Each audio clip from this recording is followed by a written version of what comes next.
আজকে আমাদের নির্বাহী কমিটি সভায় আমাদের ওভারঅল গ্রাসরুট ফুটবল ডেভেলপমেন্ট নিয়ে কথা হয়েছে এবং আপনারা জানেন যে আমাদের এই নির্বাহী কমিটির দায়িত্ব নেওয়ার পর থেকে এইদিকে আমাদের প্রেসিডেন্ট মিস্টার তাবিথ আউয়াল সহ আমরা সকলেই এটাকে অত্যধিক গুরুত্ব দিয়ে আমরা বিবেচনা করছি। এর মাঝে দুটো ভালো নিউজ আছে।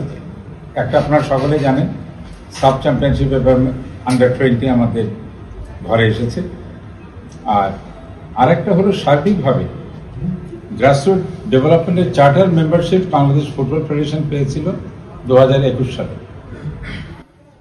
আমরা গত 9 এপ্রিল আমরা এএফসি থেকে আমাদেরকে জানানো হয়েছে যে বাংলাদেশের মর্যাদাটা ব্রোঞ্জ থেকে এলিভেট করে সিলভার গ্রেডে আমাদেরকে উন্নীত করা হয়েছে।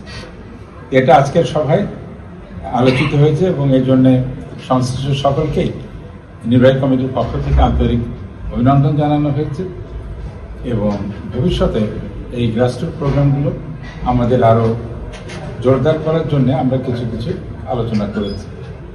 এর ভিতরে একটা হলো 23শে মে, আপনারা জানেন এটা ফিফার আন্তর্জাতিক গ্রাসরুট ফুটবল ডে।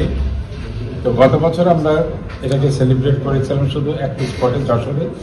এবার আমরা যশোর, সিলেট, রংপুর, রাজশাহী সহ আমরা চেষ্টা করছি আরও অনেকটা স্পটে এগুলোকে যেন খুদে ফুটবলারদেরকে নিয়ে আমরা এটা 23শে মে একটা বর্ণাঢ্য প্রোগ্রাম করতে পারি।